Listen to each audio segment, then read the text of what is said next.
What's up, everybody, and welcome to my NXT review. A lot of things going on in the show tonight as we recap from last week. I can't believe I said recap.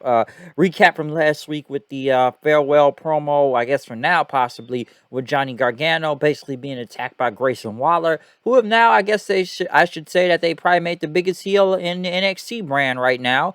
Grayson Waller, going to see seeing a lot of him tonight, showing up, getting booed by fans as he's just like taking video recordings and whatnot of them as they're all booing him, telling him that he sucks. We're going to see more of him later, but we do kick it off with Cameron Grimes versus Duke Hudson in a no holds barred match. Obviously, Duke Hudson still wearing the wig, with the wrestling headgear, basically like Kurt Angle did back then with Edge. That's basically what this feud has been about. Which I will say this: I wasn't much of a big fan of their match back at War Games. I think I said it was the weakest match on the card, if I'm not mistaken. So this was way better to watch this time. A way better match. I will say that power bomb through the damn poker table thing looked deadly onto Grimes and whatnot. But Grimes, though, basically ended up getting like a poison Rana and it hit a cave in on Hudson while he's like sitting in the chair for the win, even ripping off the headgear and whatnot, showing that Duke Hudson was bald. Basically, this is like Edge and Kurt Angle, if you remember that whole thing, especially when Kurt got his hair cut and then wear like the wig and the headgear to it. This is basically the same thing, but a way better match though than what I saw at War Games between both of these two. So obviously this feud has to be over and move on to something else at this point. So hopefully we get these guys somewhere else. Next though, we did get Cora Jade being interviewed, saying that she is medically cleared tonight and she'll be facing Dakota Kai. But Dakota Kai wants to warn about Raquel Gonzalez because she'll just have you do all the dirty work and she'll take the credit and whatnot. And Dakota Kai called her a mom for some reason, which I don't know, freaked out. Not Dakota Kai, but Cora Jade called Dakota Kai a mom for some reason. I don't know, freaking her out and whatnot. And basically said when she beats her, she'll be one closer to the women's championship. Next, they show Waller walking backstage, and that no one looked like they didn't really want to talk to him. I know they went to Briggs and Jensen. I don't know why. They still like Freebirds. I guess they're country boys and whatnot. So I guess they went to party with Casey Catanzaro and Kagan Card at like some country concert. So yeah, I don't know, man. It's like one minute I call them Discount APA, now I'm calling them Discount Freebirds because they're wearing the damn Freebird Bad Street USA shirt. Like I said before, I'm sure Michael Hayes is behind all this. He has to be behind all this. It's got to do something with Michael Hayes. Next, though, Grayson Waller was back out there who was booed. He got asshole chance. Like I said, he's probably the biggest heel in NXT right now. And talked about Gargano. You never lose if you bet on yourself. And talk about the crap he was speaking last week. And talk about the crowd, the fans, and themselves.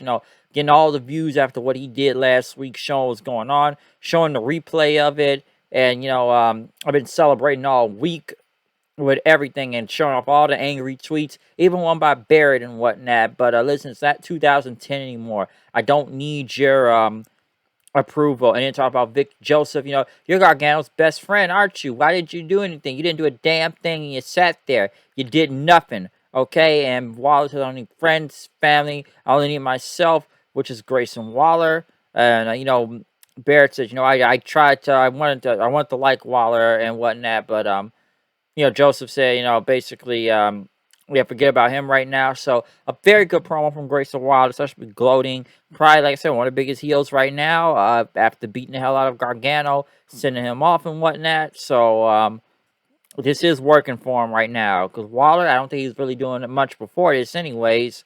Especially in the feud with Eli Drake, but and other small stuff. But now they made him into something. So getting a lot of heat right now. And whatnot. Next though, we went to Lashing Out with Lash Legend, or Wendy Williams 2.0. This is basically what this entire thing is. It's all Wendy Williams 2.0. Basically having jacket time on her show. They keep showing the person that sleeps in the background for some reason all the time too. But the Stay Strong or Style Strong, and they talked about GYV saying they're going to get them tonight. So I don't know, man, but these last segments are very bad though. Ivy Nile want to get some Mari Miller. Good match for Ivy. Not bad. Like I said, we're gonna see more and more of her, of the Diamond Mine and whatnot. She wasn't that bad here, so pretty good. Not bad at all. And got with like the Dragon Sleeper for a tap out. Zion Quinn talked about the whole Santos Escobar and Electra Lopez getting involved last week.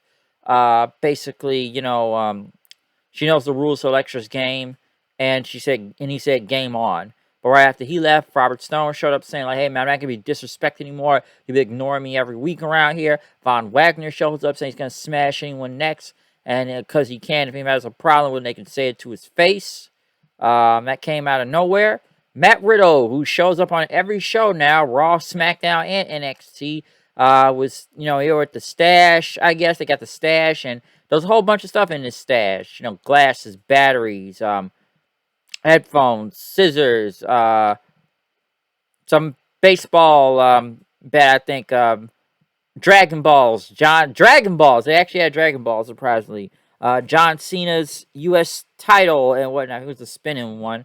But basically say all this stuff's cluttering your minds, okay? You need to focus on the titles. I'm gonna give you something that's gonna help you. He gave him a scooter. It was 2 scooters. You gotta dig deep for the scooter. So bro, yeah, man, Riddle, he's on every show. He's with the RK Bro. He's with the Jackass crew. He's with the MSK crew. You don't know who Crow is, Matt Riddle in. So he's on 3 shows. Bro.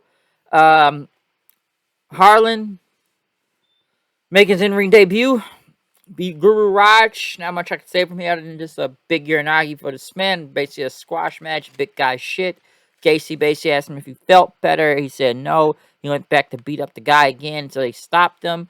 Eli Drake was pulling up into the car then, basically talking about, I had enough of Waller and everything. And he wants to talk about he's done all this and done this and that last week. He's nothing but an incel. And he says, if he wants to find me, I want a piece of him tonight. Yeah. So he did that before walking off. I know he showed Harlan and Gacy leaving, going down some stairs, security trying to stop him, until Harlan threw this random guy down a flight of stairs, possibly killing him, I guess. And surprisingly, it was Brian Kendrick. Which, when the hell did Brian Kendrick become a coach there? I didn't even know that. So, honestly, I haven't known what Brian Kendrick has done really in the past 2-3 years. I just don't watch 205 anymore, but I honestly know Brian Kendrick was still even there, to be honest with you. I didn't really know until wait, that was Brian Kendrick that got thrown down the stairs? I'm like, damn. That's insane. He just got thrown down the damn stairs. Cora J when he gets Dakota Kai. Good match. Mandy Rose on commentary. Cora J getting the roll-up win, which, once again, just getting these big lucky wins with Cora Jade half the time. They're seeing something in her. They are. They're pushing her into something. I don't know what people think she may be the biggest, thing, or the future or the face of the women's division. I don't see that, but she's not bad though. But right after, Kai attacked from behind. Raquel Gonzalez came for the save. Toxic Attraction came out. Mandy Rose ended up attacking Jade from behind, hitting her shoulder and everything before leaving after that. Waller was still walking backstage. Tiffany Stratton, which we didn't see her face, saying, like, my daddy says you're a terrible person, and walked off. Io Shirai basically went up to him and started yelling at him in Japanese.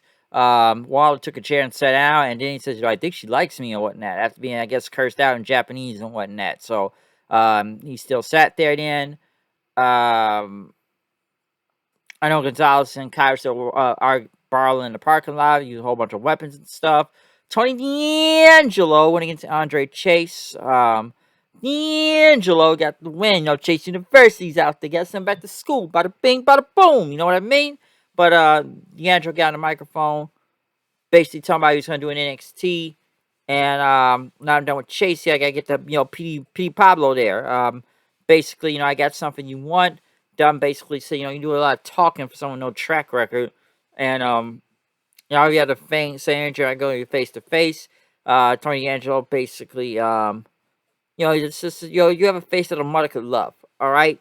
And you're missing something. It's mouthpiece and everything. Dunn says, I'm here to talk. I'm here to fight, basically. D'Angelo said, you could sell this next week, okay? But D'Angelo tried to attack from behind. Pete Dunne, I guess, broke his fingers. And basically, knocked him back, and he was stepping on the glass and getting his mouth guard back before before the segment ended. So yeah. Mm.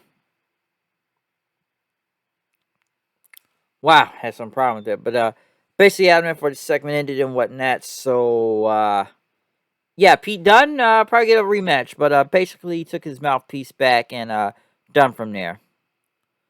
Boa went against Edris Enofe. Guess we're trying to push Boa still. Mm. She was tired, but yeah, I guess they're still trying to push Boa or something out of this whole thing. Not really sure, but where it's gonna go, but they're still trying to do something to push Boa in this Great Muta thing against Interest in No Face. So it got like a spinning heel kick coming in. It wasn't bad, but still though, it's kind of like at the same time. So I still don't know what to do with him. Boa. I know they show Guad still going through the locker room. Bron Breaker basically say, "No, you can't come in here. Go, get out." Everybody just say you can get out right now. Just go, get out. Which Grayson Waller ended up driving off with Eli Drake's car and leave him on the ground. So I guess that happened. Grizzly Gun Vets went against Jacket Time. The Creed brothers came out there and distracted Grizzly Gun Vets. The sort of with the young vets to the Kushida and Jiro end up hitting their finisher on them for the win, beating the Grizzly Young Vets. Not a bad match, but I think the Grizzly Young Veterans gimmick doesn't make any type of sense though, being scammers, robbers, or whatever they're trying to be. But that doesn't make sense. Mm.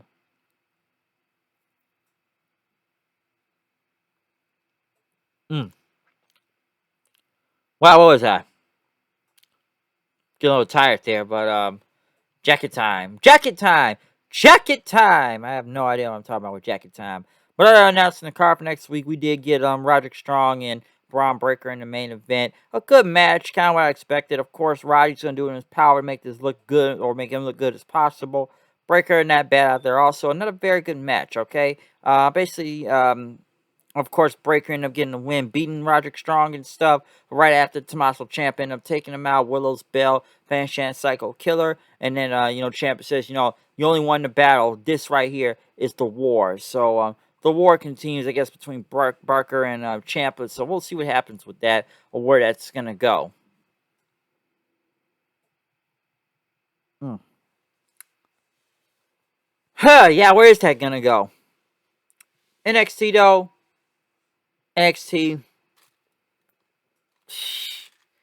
What more can I say? I don't know. I don't know. Not a bad show though. In a way, not bad at the same time either. But yeah, we'll see what this thing with Breaker goes next week though. Whatever the case may be on that, but we'll see what happens with that. But other than that, comment, subscribe. I'm out of here. See you guys then. Peace. Follow me on Twitter at HoodieKnight890. I'm out of here. Done. Peace. Back for Dynamite review tomorrow.